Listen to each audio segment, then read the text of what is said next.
Hi guys, Nicholas here at Online Calisthenics, and today we're going to talk about 3 great exercises for core and back. They will also be great to practice front lever and to get your front lever better and stronger over time. These are pretty unconventional exercises. They're not, you may have not seen them before. So I'm going to go over them one by one. The first thing we're going to talk about is the assisted front lever pulls. So let's take a look at it and we'll talk about it. Here it is. Get a P-bar and pull.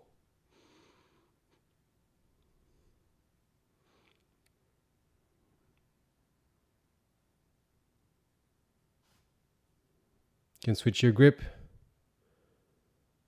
and pull again. So I'm going to stop right here and I'm going to rewind it just to get you to the details really. So let's assess here. What you want to be here is nicely positioned under your bar, feet together. So basically you're using the other side of the P-bar to assist your pull, and it makes it alleviate a little bit of weight basically because normal front lever pulls are really tough. Even the tuck ones are tough.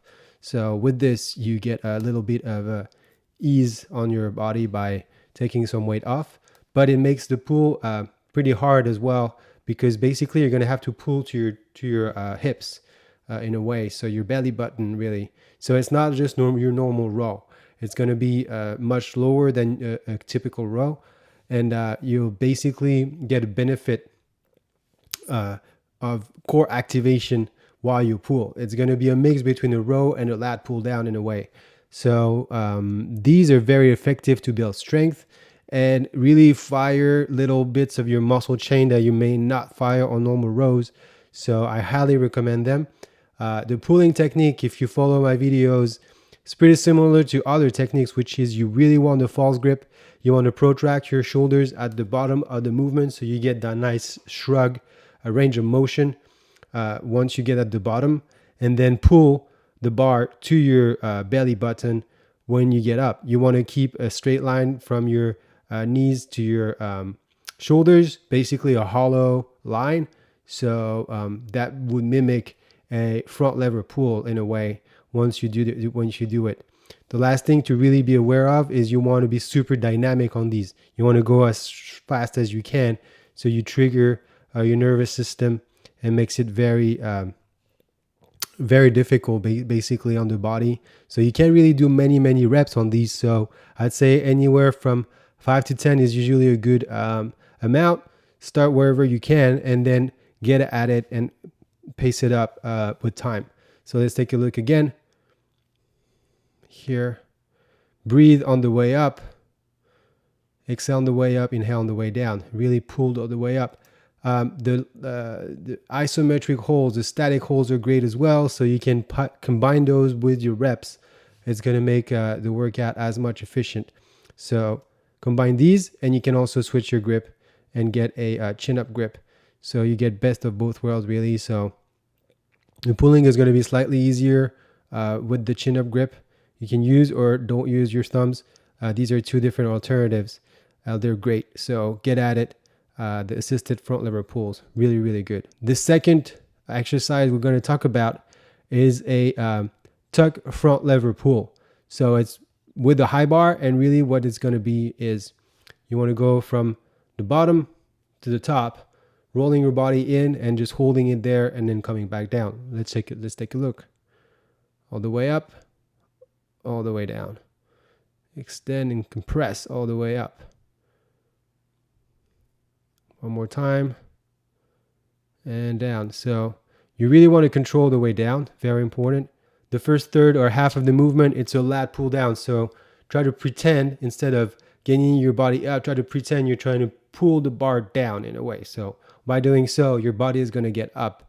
But it's really good to think about it like this, because it's really just a lat pull down for the most part of the movement with a big core activation. You're going to have to tilt the pelvis in and tuck your legs in, but really the main force comes from that lat pull down. So you want to pretend that the bar is coming down here rather than lifting your body up. It's a good, just a good mental cue. It really helped me to get the movement right in the beginning. So you want to touch your feet all the way up to the bar, rolling in a ball hold it there and then descent control. So don't release completely on the descent, because otherwise you may get injured. So here you can also pause at the top just to make sure that you really have a nice tuck in your core, that you really, holding everything solid in there. And that helps you prepare for the descent. Basically, once you're really nicely locked up, then you basically prepare for a more controlled descent. Another movement that requires strong false grip, as usual, that goes without saying, but you guys know that by now.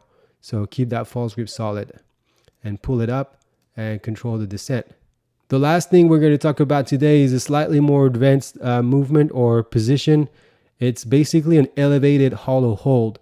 So I'm using yoga blocks because it's nice and soft. It basically gives a little bit on your neck. I highly recommend to get something cushiony in a way, because that may be a bit tough on your neck if not. So yoga blocks are a great tool for this. And basically what it is a hollow hold, for those of you guys who know what I'm talking about, but elevated off the floor. So really, it's a great stressor on your upper back and your pelvis. Basically, it really forces you to feel the connection in the air. So that's a good prep for all levers, really. Anything in the air will benefit from this posture. So let's take a look and see here. I really elevate myself off the ground, glutes included, back included, and I'm really powering in my neck. I'm trying to really get my midsection here very tight. My legs are strong as well in the way that they're very activated. So I'm trying to tense them as much as I can all the way to my toes. And I'm trying to breathe slowly and diffusely to not lower or to not lose the tension in my body. So give it a try. There's different hand activation you can use. So you can either have it on your shoulders, you can pull it forward just to mimic a bit more of a front lever. There's different ways you can position your hands. Here are a couple of them. And just to feel the core really. So pick the one that you prefer, or just try to do all of them and really go for time. So anywhere from 5-10 seconds is good. If you can go to 15, it's even better. But really the point is to master the position and feel the connection between your neck, which is really an extension of your back, and all the way down to your feet. So you really feel that full nervous system firing from head to toe.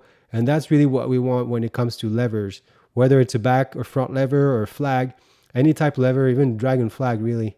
They all require full activation of the body. So this is a good practice.